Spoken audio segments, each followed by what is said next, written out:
जय Hind. Rapid revision series के आज के सेशन में हम बात करेंगे हड़प्पन आर्ट एंड आर्किटेक्चर के बारे में। प्रीलिम्स के पॉइंट ऑफ व्यू से हड़प्पन आर्ट एंड आर्किटेक्चर के बारे में इन डिटेल आज हम पढ़ेंगे, बातचीत करेंगे। देखो शुरू करते हैं। सबसे पहली चीज़ तो ये कि ये जो हड़प्पन सिविलाइजेशन है वो किस नदी के किनारे इमर्ज हुआ? इंदस नदी के किनारे इमर्ज हुआ। किस नदी के किनारे इमर्ज हुआ? इंदस नदी के किनारे इमर्ज हुआ। कब इमर्ज हुआ? Around 2500 BC। ये जो हड़प्पन सिविलाइजेशन है इसके मेच्योर फेज की शुरुआत कब हुई? Around 2500 BC।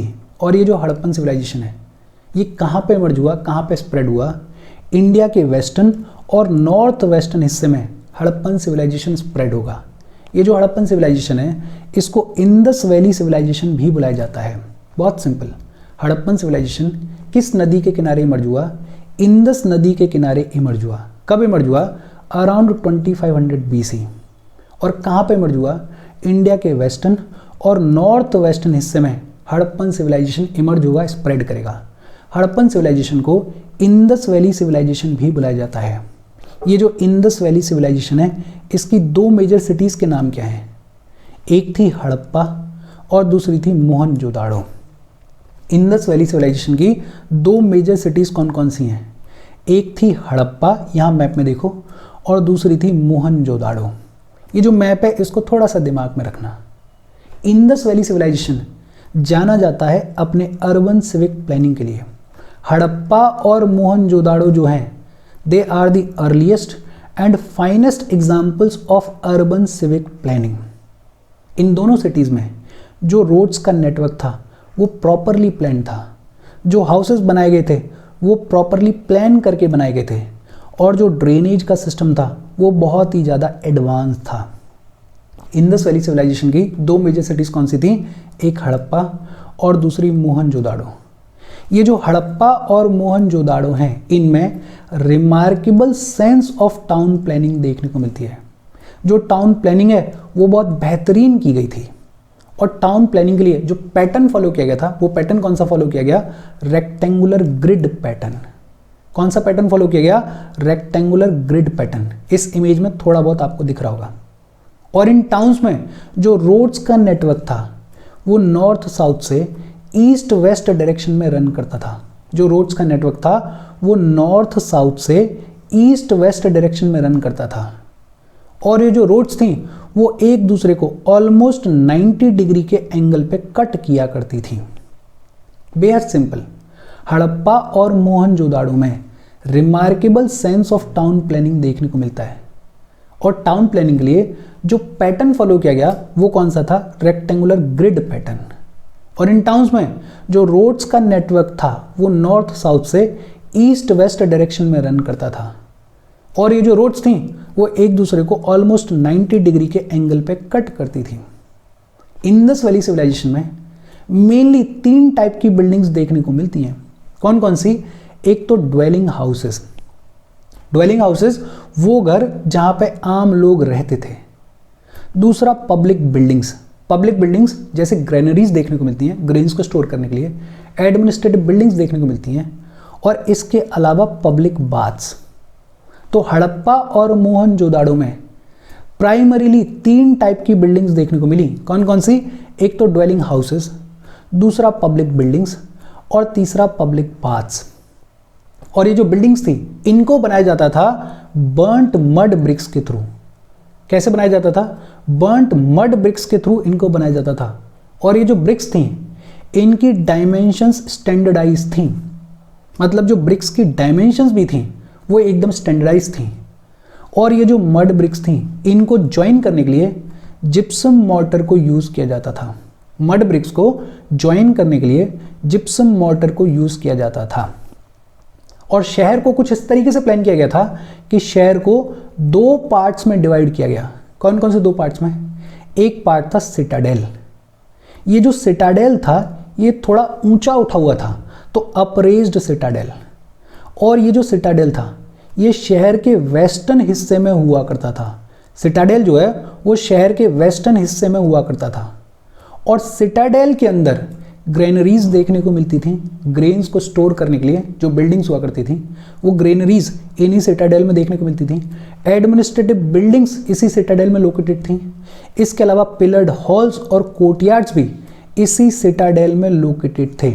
और इसके अलावा जो रूलर्स हुआ करते थे और जो एरिस्टोक्रेट्स हुआ करते थे उनके घर भी कहाँ पे लोकेटेड थे, इसी सिटाडेल में लोकेटेड थे। दो तीन इंपॉर्टेंट चीज़ें, एक तो ये जो सिटाडेल था ये अप्रेज्ड हुआ करता था, थोड़ा ऊंचा उठा हुआ करता था, और ये शहर के वेस्टर्न हिस्से में लोकेटेड होता था। और शहर की जितनी भी इंपॉर्टेंट बिल्डिंग्स हुआ करती थी वो लोकेटेड होती थी इस सिटाडेल में। इनफैक्ट जो रूलर्स और एरिस्टोक्रेट्स के घर हुआ करते थे वो भी इसी सिटाडेल में होते थे। और शहर का जो दूसरा हिस्सा होता था उसे बुलाया जाता था लोअर पार्ट। ये यहाँ पे आपको दिख रहा होगा लोअर पार्ट। ये जो लोअर पार्ट था इसमें रहते थे वर्किंग क्लास के लोग।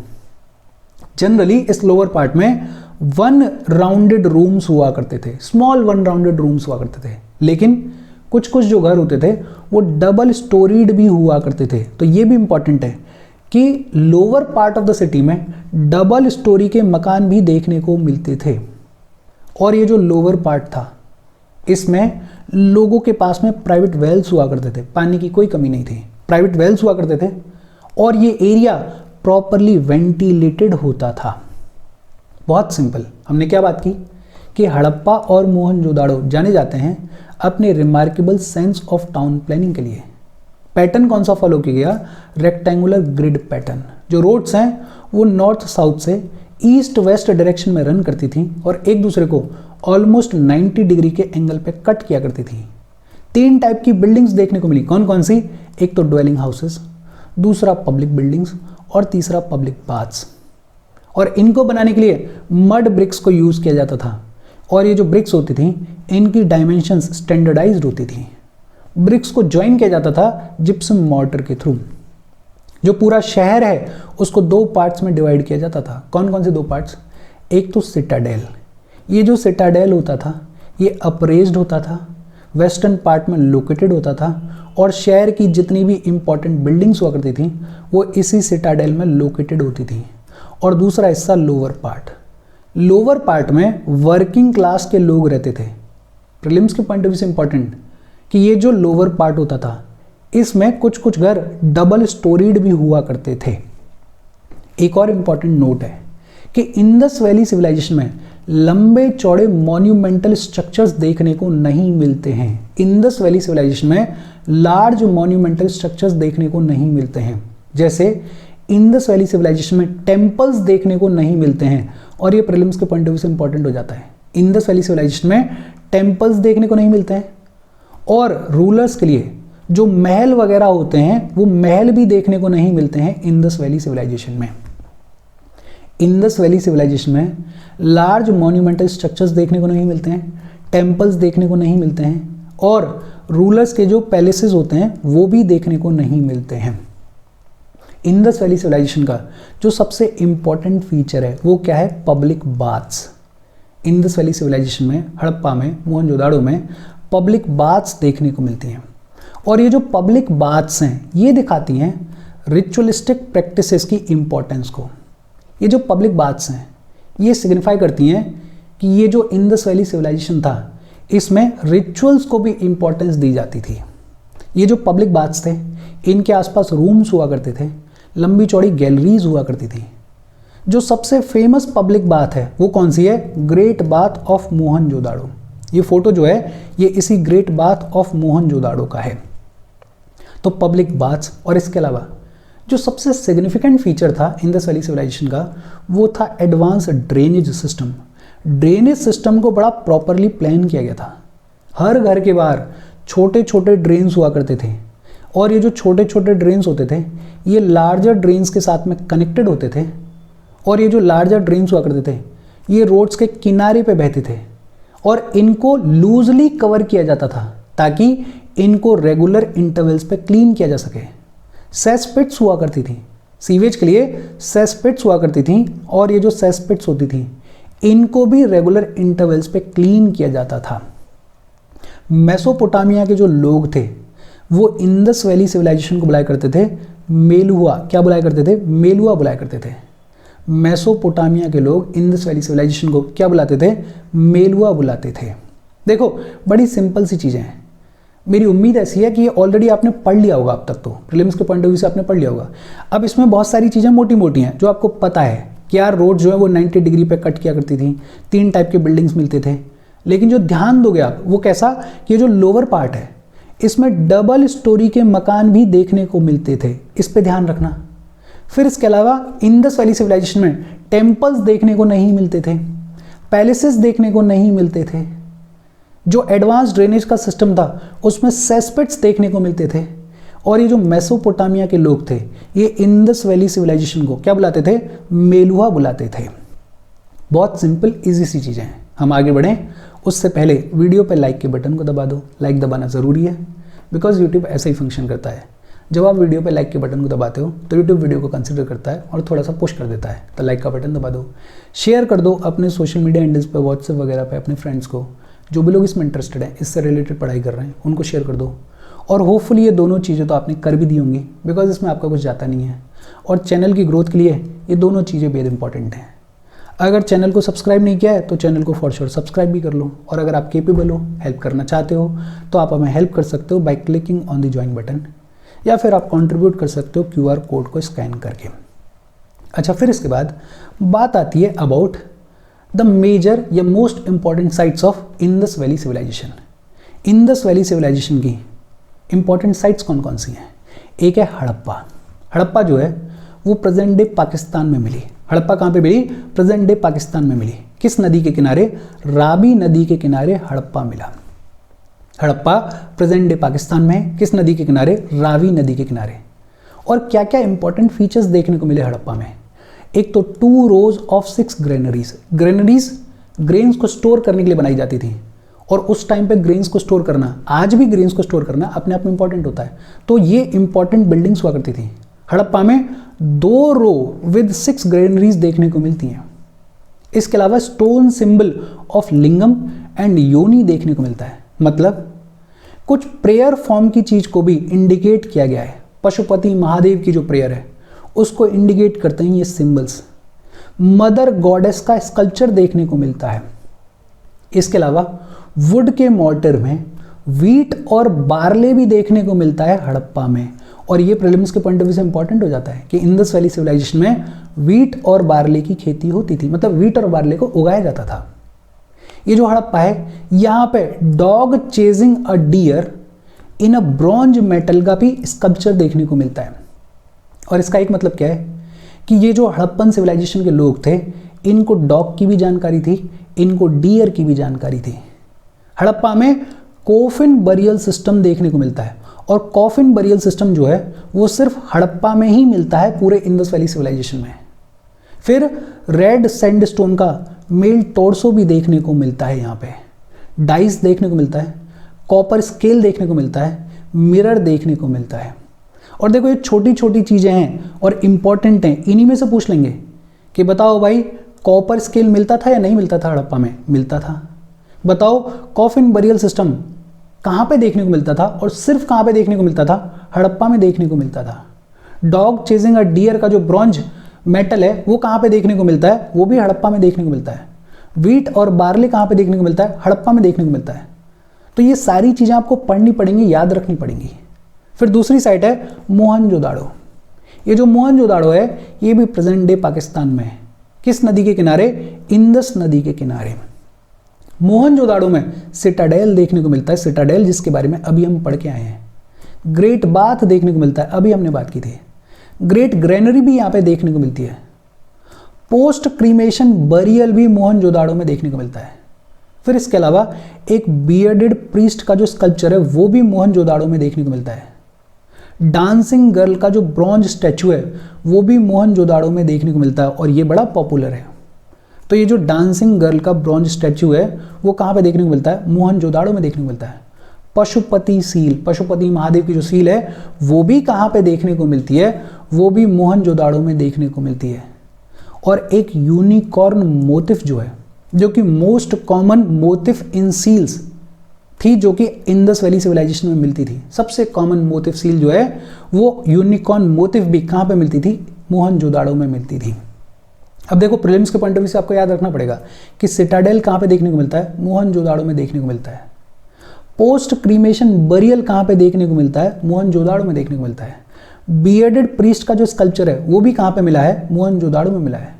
डांसिंग गर्ल का जो ब्रॉन्ज स्टैचू है वो भी कहाँ पे मिला है? मोहनजोदाड़ो में मिला है। पशुपति सील भी कहाँ पे मिली है? मोहनजोदाड़ो में मिली है। और यूनिकॉर्न मोटिव भी कहाँ पे मिला है? मोहनजोदाड़ो में मिला है।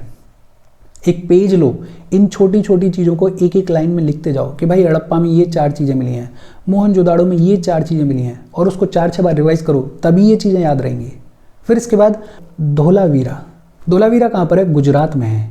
धोलावीरा कहाँ पर है? गुजरात में। यहाँ मैप में देखो, धोलावीरा में जाइंट वाटर रिजर्वायर्स देखने को मिलते हैं। वाटर हार्नेसिंग का सिस्टम देखने को मिलता है धोलावीरा में।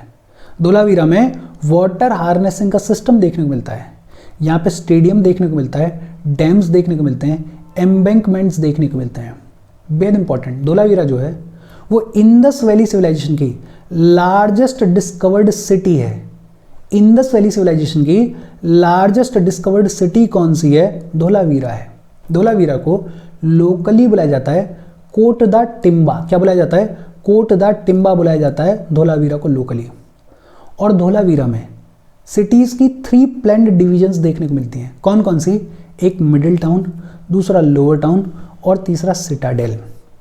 और ये इंपॉर्टेंट हो जाता है बिकॉज आमतौर पर जब हम बात करते हैं इंडस वैली सिविलाइजेशन के बारे में तो सिटीज़ को 2 पार्ट्स में प्लान किया गया था, एक तो सिटाडेल और दूसरा लोअर पार्ट। लेकिन धोलावीरा में 3 प्लैन्ड डिवीजन देखने को मिलती है। सिटाडेल है, लोअर टाउन है, लेकिन एक तीसरा डिवीजन भी है, मिडिल टाउन। अब धोलावीरा के लिए प्रीलिम्स के पॉइंट ऑफ व्यू से इंपॉर्टेंट क्या है? एक तो यहाँ पे वाटर हार्नेसिंग का सिस्टम देखने को मिलता है। दूसरा बेहद इंपॉर्टेंट, इंडस वैली सिविलाइजेशन की लार्जेस्ट डिस्कवर्ड सिटी कौन सी है? धोलावीरा है। धोलावीरा को कोट द टिम्बा बुलाया जाता है लोकली। और यहाँ पे 3 प्लैन्ड डिविजन्स देखने को मिलती हैं शहर की। कौन कौन सी? मिडिल टाउन, लोअर टाउन और सिटाडेल। फिर है लोथल। लोथल कहाँ पर है? गुजरात में है। लोथल कहाँ पर है? गुजरात में। यहाँ देखो ये रहा लोथल। लोथल को Manchester of Indus Valley Civilisation भी बुलाया जाता है। लोथल को Manchester of Indus Valley Civilisation भी बुलाया जाता है। यहाँ पे फायर ऑल्टर्स देखने को मिलते हैं, पेंटेड जार देखने को मिलता है, मॉडर्न डे चेस भी यहाँ पे देखने को मिलता है। और ये इस बार इंपॉर्टेंट हो जाता है बिकॉज गुकेश ने अभी वर्ल्ड चैंपियनशिप को जीता है, वर्ल्ड चैंपियन बना है, आपने पढ़ा होगा। तो मॉडर्न डे चेस भी कहाँ पे देखने को मिलता है? लोथल में देखने को मिलता है। इसके अलावा नेवल ट्रेड यहाँ पे देखने को मिलती है, डॉकयार्ड्स यहाँ पे देखने को मिलते हैं, राइस हस्क यहाँ पे देखने को मिलता है, राइस हस्क देखने को मिलता है। हॉर्स और शिप के यहाँ पे टेराकोटा फिगर्स देखने को मिलते हैं। प्रैक्टिस ऑफ बरियल यहाँ पे देखने को मिलती है। एंगल को मेजर करने के इंस्ट्रूमेंट्स भी यहाँ पे देखने को मिलते हैं। 45 डिग्री के एंगल, 90 डिग्री के एंगल और 180 डिग्री के एंगल को मेजर करने के लिए इंस्ट्रूमेंट्स भी कहाँ पे देखने को मिलते हैं? लोथल में देखने को मिलते हैं। बेहद इंपॉर्टेंट, लोथल में राइस के एविडेंसेस मिलते हैं, चावल के एविडेंसेस मिलते हैं। लोथल के लिए प्रीलिम्स के पॉइंट ऑफ व्यू से इंपॉर्टेंट क्या है कि एक तो इसको Manchester of Indus Valley Civilisation बुलाया जाता है, दूसरा मॉडर्न डे चेस यहाँ पे देखने को मिलता है। इसके अलावा एंगल मेजरिंग इंस्ट्रूमेंट्स भी लोथल में देखने को मिलते हैं और राइस के एविडेंस भी लोथल में देखने को मिलते हैं। फिर इसके बाद है राखीगढ़ी। राखीगढ़ी कहाँ पर है? हरियाणा में है। राखीगढ़ी कहाँ पर है? हरियाणा में। ये देखो यहाँ पे है राखीगढ़ी। राखीगढ़ी घग्गर नदी के प्लेन्स में। कहाँ पे? घग्गर नदी के प्लेन्स में। और राखीगढ़ी लार्जेस्ट साइट है इंडस वैली सिविलाइजेशन की।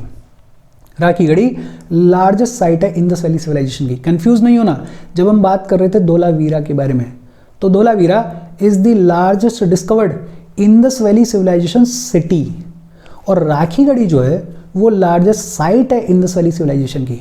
राखीगढ़ी को provincial capital of Harappan civilisation भी बुलाया जाता है। राखीगढ़ी को provincial capital of Harappan civilisation भी बुलाया जाता है। यहाँ ग्रेनरी देखने को मिलती है, सीमेंट्री देखने को मिलती है, टेराकोटा ब्रिक्स वगैरह भी देखने को मिलती हैं। 2 इंपॉर्टेंट चीज़ें, एक तो राखीगढ़ी लार्जेस्ट साइट है इंडस वैली सिविलाइजेशन की, दूसरा इसको provincial capital of Harappan civilisation भी बुलाया जाता है। फिर इसके बाद है रोपड़।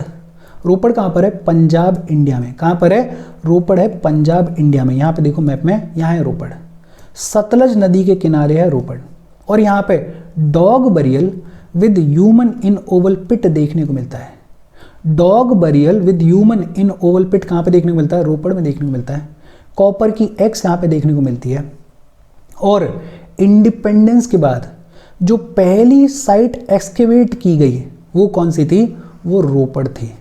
तो रोपड़ के लिए दो इंपॉर्टेंट चीज़ें, एक तो dog burial with human in oval pit कहाँ पे देखने को मिलता है? रोपड़ में देखने को मिलता है। और दूसरा, इंडिपेंडेंस के बाद जो पहली साइट एक्सकेवेट की गई वो कौन सी थी? रोपड़ थी। फिर है सुरकोतड़ा। सुरकोतड़ा कहाँ पर है? गुजरात में है। सुरकोतड़ा कहाँ पर है? गुजरात में। ये देखो मैप में, ये रहा सुरकोतड़ा। और यहाँ पे first actual remains of horse bones मिले। घोड़े की हड्डियों के जो रिमेन्स हैं वो सबसे पहली बार कहाँ पे मिले? सुरकोतड़ा में मिले। और ये अपने आप में इंपॉर्टेंट है। फिर इसके बाद है बनावली। बनावली कहाँ पर है? हरियाणा में है। बनावली कहाँ पर है? हरियाणा में है। सरस्वती नदी के किनारे हुआ करती थी ये बनावली। और बनावली में टॉय प्लो देखने को मिला है। हल का जो खिलौना है वो बनावली में देखने को मिला है। बार्ले ग्रेन्स यहाँ पे देखने को मिलते हैं। तो बार्ले ग्रेन्स जो हैं वो बनावली में देखने को मिलते हैं। लापिस लजुली जो है वो बनावली में मिली है। Lapis lazuli Indus Valley Civilisation का बड़ा प्रेशियस स्टोन हुआ करता था, तो वो भी कहाँ पे मिला? बनावली में मिला। फायर ऑल्टर्स देखने को मिलते हैं। ओवल शेप के सेटलमेंट जो हैं वो बनावली में देखने को मिलते हैं। बनावली में ओवल शेप के सेटलमेंट्स देखने को मिलते हैं। और ये इकलौती सिटी है इंडस वैली सिविलाइजेशन की जहाँ पे रेडियल स्ट्रीट्स हैं और ओवल सेटलमेंट हैं। देखो इंडस वैली सिविलाइजेशन के बारे में जब बात करते हैं तो जो रोड्स का नेटवर्क है वो एक दूसरे को 90 डिग्री पे कट करता है, लेकिन बनावली में रेडियल स्ट्रीट्स देखने को मिलती हैं। कुछ कुछ ऐसी स्ट्रीट्स देखने को मिलती हैं बनावली में। और यहाँ पे ओवल सेटलमेंट देखने को मिलता है। ये जो बनावली है इसको एस्केवेट किसने किया? R.S. बिस्ट ने किया 1974 में। बनावली को किसने एस्केवेट किया? R.S. बिस्ट ने किया। कब किया? 1974 में किया। और ये जो बनावली है ये लेटर फेज को रिप्रेजेंट करती है। बेसिकली हड़प्पन कल्चर का जो लेट फेज है उसको रिप्रेजेंट करती है बनावली। फिर एक है आलमगीरपुर। आलमगीरपुर कहाँ पर है? मेरठ यूपी में, यमुना नदी के किनारे। आलमगीरपुर कहाँ पे देखने को मिला? मेरठ यूपी में, यमुना नदी के किनारे। और ये इंडस वैली सिविलाइजेशन की ईस्टर्न मोस्ट साइट है। इंडस वैली सिविलाइजेशन की ईस्टर्न मोस्ट साइट कौन सी है? आलमगीरपुर है। यहाँ पे कॉपर के ब्लेड्स देखने को मिलते हैं, सेरेमिक आइटम्स देखने को मिलते हैं। यहाँ पे impression of cloth on trough देखने को मिलता है। अपने लिए इंपॉर्टेंट क्या है कि आलमगीरपुर जो है वो ईस्टर्न मोस्ट साइट है इंडस वैली सिविलाइजेशन की। फिर बलाथल और कालीबंगा। बलाथल और कालीबंगा कहाँ पे देखने को मिलते हैं? राजस्थान में देखने को मिलते हैं। यहाँ पे बेंगल फैक्ट्री देखने को मिली, ये इंपॉर्टेंट है। कालीबंगा में बेंगल फैक्ट्री देखने को मिली। टॉय के कार्ट्स देखने को मिले। कैमल की बोन्स यहाँ पे देखने को मिलती हैं। कालीबंगा में बेंगल फैक्ट्री देखने को मिलती है, कैमल की बोन्स देखने को मिली। यहाँ पे डेकोरेटेड ब्रिक्स देखने को मिली। सिटाडेल और लोअर टाउन यहाँ पे देखने को मिला। फायर ऑल्टर्स यहाँ पे देखने को मिले। और कालीबंगा है उसको किसने डिस्कवर किया? ल्यूगी पियो टेसिटोरी ने। किसने? ल्यूगी पियो टेसिटोरी ने कालीबंगा को डिस्कवर किया। इंपॉर्टेंट क्या है कि कालीबंगा में बेंगल की फैक्ट्री देखने को मिली और कैमल के बोन्स भी यहाँ पे देखने को मिलते हैं। फिर इसके बाद बात आती है मेहरगढ़। मेहरगढ़ कहाँ पर है? प्रेजेंट डे पाकिस्तान में है। मेहरगढ़ को इंडस वैली सिविलाइजेशन का प्रिकर्सर कंसिडर किया जाता है। Indus Valley Civilisation properly develop हुआ उससे पहले डेवलप हो रहा था मेहरगढ़। मेहरगढ़ में पोट्री और कॉपर टूल्स देखने को मिलते हैं। मेहरगढ़ नियोलिथिक एरा की आर्कियोलॉजिकल साइट है। मेहरगढ़ नियोलिथिक आर्कियोलॉजिकल साइट है। मेहरगढ़ में लॉस्ट वैक्स टेक्निक के ओल्डेस्ट नोन एविडेंस देखने को मिलते हैं। लॉस्ट वैक्स टेक्निक क्या होती है? होपफुली आपको पता होगा। वैक्स का मोल्ड बनाया जाता है और फिर उसमें स्कल्पचर्स को बनाया जाता है। तो जो लॉस्ट वैक्स टेक्निक है इसका ओल्डेस्ट एविडेंस भी कहाँ देखने को मिलता है? मेहरगढ़ में देखने को मिलता है। और जो अर्लीस्ट एग्रीकल्चरल कम्युनिटी है वो भी कहाँ देखने को मिलती है? मेहरगढ़ में देखने को मिलती है। प्रीलिम्स के पॉइंट ऑफ व्यू से दो तीन चीज़ें क्या इंपॉर्टेंट है। एक तो ये जो मेहरगढ़ है it is considered precursor to Indus Valley Civilisation. दूसरा, मेहरगढ़ जो है वो नियोलिथिक एरा की आर्कियोलॉजिकल साइट है। तीसरा, लॉस्ट वैक्स टेक्निक के जो ओल्डेस्ट एविडेंस हैं वो भी मेहरगढ़ में देखने को मिलते हैं। और चौथा, जो अर्लीस्ट एग्रीकल्चरल कम्युनिटी है वो भी कहाँ पे देखने को मिलती है, मेहरगढ़ में देखने को मिलती है। फिर इसके बाद है चानू दारो। चानू दारो जो है वो भी प्रेजेंट डे पाकिस्तान में है। चानू दारो को लैंकशायर ऑफ इंडिया भी बुलाया जाता है। चानू दारो को लैंकशायर ऑफ इंडिया भी बुलाया जाता है। और ये इंडस वैली सिविलाइजेशन की इकलौती ऐसी सिटी है जहाँ पे सिटाडेल नहीं है। चानू दारो जो है वो इंडस वैली सिविलाइजेशन की इकलौती ऐसी सिटी है जहाँ पे सिटाडेल नहीं है। यहाँ पे वीड मेकिंग फैक्ट्री देखने को मिलती है। लिपस्टिक का यूज़ किया गया है यहाँ पे, ये भी इंपॉर्टेंट है। चानू दारो में लिपस्टिक का यूज़ किया गया है। इसको सबसे पहली बार एस्केवेट किसने किया, 1931 में एनसी मजुमदार ने किया। और फिर इसके बाद 1935-36 में एक टीम ने इसको एस्केवेट किया जिसको लीड कर रहे थे अर्नेस्ट हेनरी। कौन, अर्नेस्ट हेनरी मैके। चानू दारो जो है उसको लैंकशायर ऑफ इंडिया बुलाया जाता है। इंडस वैली सिविलाइजेशन की इकलौती ऐसी सिटी है जहाँ पर सिटाडेल नहीं है और यहाँ पे लिपस्टिक का यूज़ देखने को मिलता है। फिर है सुतका गेंदौर। सुतका गेंदौर जो है वो पाकिस्तान में है और ये इंडस वैली सिविलाइजेशन की वेस्टर्न मोस्ट साइट है। सुतका गेंदौर जो है वो इंडस वैली सिविलाइजेशन की वेस्टर्न मोस्ट साइट है। अगर इंडस वैली सिविलाइजेशन की बात करें तो इंडस वैली सिविलाइजेशन की वेस्टर्न मोस्ट साइट कौन सी है, सुतका गेंदौर है। इंडस वैली सिविलाइजेशन की ईस्टर्न मोस्ट साइट कौन सी है, आलमगीरपुर यूपी है। आलमगीरपुर यूपी के बारे में अभी हम पढ़ के आए हैं। वेस्टर्न मोस्ट साइट कौन सी है, सुतका गेंदौर। ईस्टर्न मोस्ट साइट कौन सी है, आलमगीरपुर। और नदर्न मोस्ट साइट कौन सी है, मांद। कहाँ पर, जम्मू एंड कश्मीर में। और सदर्न मोस्ट साइट कौन सी है, दाइमाबाद। कहाँ पर, महाराष्ट्र में। इंडस वैली सिविलाइजेशन की नदर्न मोस्ट साइट कहाँ पर है, मांद, जम्मू एंड कश्मीर में। और सदर्न मोस्ट साइट कहाँ पर है, दाइमाबाद, महाराष्ट्र में। दाइमाबाद महाराष्ट्र में जो है वो इंडस वैली सिविलाइजेशन की सदर्न मोस्ट साइट है। सदर्न मोस्ट साइट कौन सी है, दाइमाबाद है। और मांद जो है, जो कि जम्मू एंड कश्मीर में है, वो इंडस वैली सिविलाइजेशन की नदर्न मोस्ट साइट है। तो northern, southern, eastern, western most sites जो हैं उनको थोड़ा सा दिमाग में रखना। बालू कहाँ पर है, हरियाणा में है। और यहाँ पे गार्लिक के अर्लीस्ट एविडेंसेस देखने को मिलते हैं। बालू इंडस वैली सिविलाइजेशन की एक साइट जो कि कहाँ पर है, हरियाणा में। और यहाँ पे गार्लिक के अर्लीस्ट एविडेंसेस देखने को मिलते हैं। फिर केरला नो दोरो। केरला नो दोरो ये कहाँ पर है, गुजरात में है। और ये सॉल्ट प्रोडक्शन का सेंटर था। केरला नो दोरो जो है वो सॉल्ट प्रोडक्शन का सेंटर था। फिर कोटबाला प्रेजेंट डे पाकिस्तान में है और यहाँ पे फर्नेंस के अर्लीस्ट एविडेंसेस देखने को मिलते हैं। कोटबाला प्रेजेंट डे पाकिस्तान में और यहाँ पे फर्नेंस के अर्लीस्ट एविडेंसेस देखने को मिलते हैं। देखो ये छोटी छोटी चीज़ें हैं, ये आपको याद तब होंगी जब आप अपने नोट्स बनाओगे। छोटा छोटा एक एक लाइन में नोट्स बनाओ। ये सारी बातचीत जितनी भी हमने की है ये एक पेज में ख़त्म हो जानी चाहिए। एक पेज में नोट्स बनाओ, 5-6 बार उसको रिवाइज करो, ऑटोमेटिकली ये चीज़ें आपके दिमाग में बैठ जाएंगी, रटने की ज़रूरत नहीं पड़ेगी।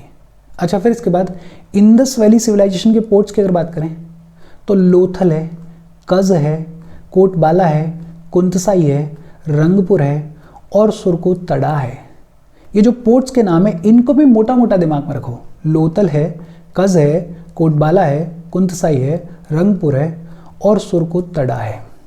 अच्छा, कुछ अदर इंपॉर्टेंट पॉइंट्स की बात करें तो ये जो लापिस लजूली है ये अफगानिस्तान के सरे संग में भी मिलता है। लापिस लजूली के जो डिपॉजिट्स हैं वो अफगानिस्तान के सरे संग में भी देखने को मिलते हैं। अच्छा, लिपस्टिक को प्रोड्यूस करने के लिए सिनबार का यूज़ किया गया। लिपस्टिक को प्रोड्यूस करने के लिए सिनाबार का यूज़ किया गया। राइनोसोरस के रिमेन्स भी देखने को मिलते हैं। कौन सी साइट पे, अमरी नाम की साइट पे। राइनोसोरस के जो रिमेन्स हैं वो कहाँ पे देखने को मिलते हैं, अमरी में देखने को मिलते हैं। सिंदूर के एविडेंसेस भी देखने को मिलते हैं। और यहाँ पे शेल ऑब्जेक्ट्स को बनाने के लिए एक स्पेशलाइज सेंटर था, कहाँ पे, बालाकोट में था। अब इसमें 2-3 चीज़ें याद रख लो। एक तो लिपस्टिक को बनाने के लिए सिनाबार का यूज़ किया गया। दूसरा, राइनोसोरस के जो रिमेन्स हैं वो कहाँ पे देखने को मिलते हैं, अमरी में देखने को मिलते हैं। और सिंदूर के भी एविडेंसेस यहाँ पे देखने को मिलते हैं। और इसके साथ आज की हमारी बातचीत खत्म हो गई। देखो ये जो सेशन है इसमें फैक्ट्स ही फैक्ट्स हैं और प्रीलिम्स के पॉइंट ऑफ व्यू से पढ़ रहे हैं तो फैक्ट्स ही पढ़ेंगे।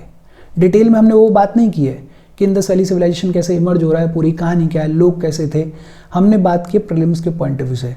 और ये सेशन ऐसा है जिसके नोट्स अगर आप बनाओगे और जितना शॉर्ट में बनाओगे उतना आपके लिए बेहतर रहेगा। 4-6 बार इसको रिवाइज करोगे तो चीज़ आपको याद हो जाएंगी।